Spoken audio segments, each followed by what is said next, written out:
All right, so move on to the next segment. We're going to pivot over here to the world of football inside the NFL world, and I'll be sharing my top 5 Super Bowl champions of the of this previous decade. Yes, so that's dating from 2015 going all the way to 2025. My top 5 Super Bowl champions in that time span. I'll be going from number 1 all the way down to number 5. So number 1 on the list, I have the 2016-2017 New England Patriots team. I think they're the best Super Bowl champions that we've seen in the last decade in the National Football League.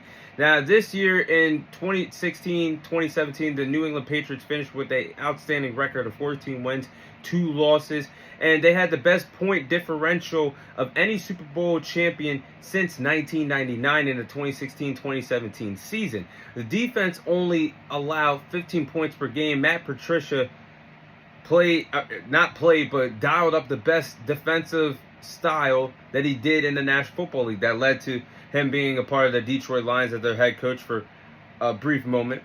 But as I digress, they did pull off one of the biggest upsets in sports history, overcoming a 23-3 deficit in the second half of the Super Bowl against the Atlanta Falcons. And they still won they still won 14 games despite the fact that Tom Brady was suspended for the first 4 games of the 2016-2017 NFL season. Tom Brady played phenomenal ball that year through 28 passing touchdowns, 2 interceptions. And they set some outstanding records. They set the record for the most consecutive division titles won, fewest interceptions thrown in an NFL season, and had the best point differential by any Super Bowl team at that particular time. So I think the New England Patriots in 2016, 2017 was the best Super Bowl champions that we've seen in the last decade. Number 2 on my list, I'm going to go with the 2000... Well, I just threw up my mouth a little bit. The 2024-2025 Philadelphia Eagles. I think the 2024-2025 Philadelphia Eagles are the second best Super Bowl champions that we've seen in the last decade. This roster was stacked from top to bottom. Roster-wise, this might be a top 5 roster of all time on both sides of the ball. That's how stacked and loaded this roster really was last year for the Philadelphia Eagles. Pure dominance on both ends of the ball. They were stacked on offense. They had Jalen Hurts, Saquon Barkley, A.J. Brown, Devontae Smith, Saquon Barkley, one of the best offensive lines in football. And then they had the number 1 ranked defense. They went 14-3. Saquon Barkley had over 2,000 rushing yards.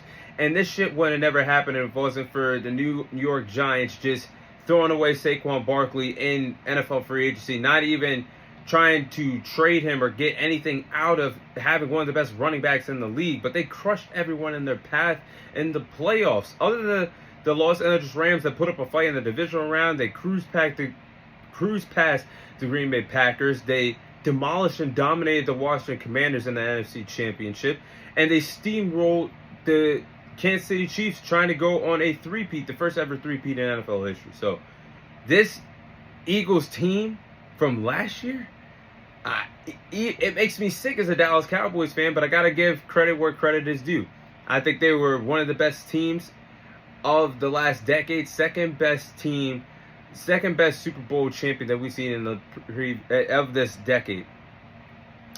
And number 3, I'll go with the 2022-2023 Kansas City Chiefs team. They were offensive juggernauts a few years ago.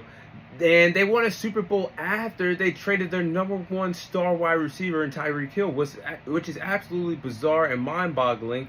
And they went 14-3 that year. There was hardly any hiccups. They did start off a little slow, you can tell. But Patrick Mahomes played some of the best ball that we've seen in his NFL career. He won his second MVP after his number 1 wide receiver and Tyreek Hill got traded to the Miami Dolphins. That year, Patrick Mahomes had 5,250 passing yards, 41 passing touchdowns, 12 interceptions with the new wide receivers after Tyreek Hill was traded. And yes, he had his security blanket, Travis Kelce, one of the best tight ends of all time.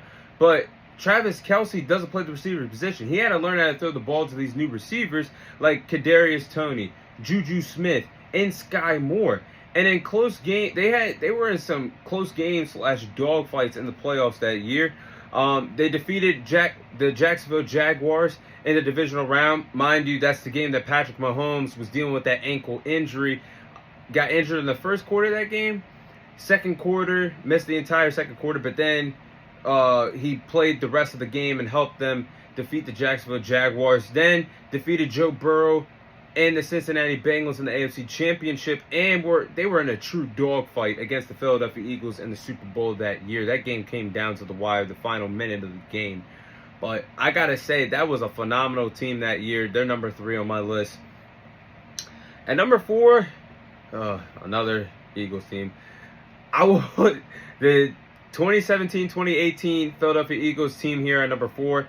This was a really good team, and the Philadelphia Eagles won their first Super Bowl in franchise history that year. Doug Peterson did one hell of a job coaching for the Philadelphia Eagles this year. They went 13-3 with the number 1 seed in the NFC, and Carson Wentz in his sophomore season coming out of North Dakota State, his sophomore season looked like he was going to win his MVP. Unfortunately, tore his ACL in the back end of the 2016-2017 season, and that season, everything went up in flames and smoke for Carson Wentz, but didn't go up in smoke and flames for the Philadelphia Eagles because they depended on their backup in Nick Foles that had one of the best, this is the best backup quarterback run in NFL history, because when you have an MVP caliber player that season in Carson Wentz go down from torn ACL, the whole entire season is thrown underwater basically. But Nick Foles came in and stepped up big and proved why he could be a starting quarterback once again in the National Football League. So they defeated the Atlanta Falcons. They were the defending NFC champions for the previous season. So they defeated them in the divisional round. Then they defeated the Minnesota Vikings. Then they defeated Tom Brady and the New England Patriots with a backup in the Super Bowl. And never forget one of the most spectacular plays that we've seen in recent memory in the Super Bowl, the Philly Special, where Nick Foles basically went out and caught a touchdown pass after going in motion running a trick play.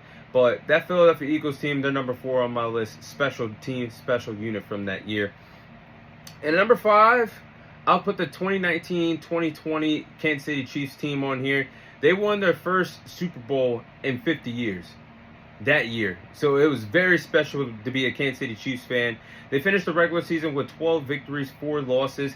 The offense was insane. You had a prime Patrick Mahomes in his second season starting in the National Football League.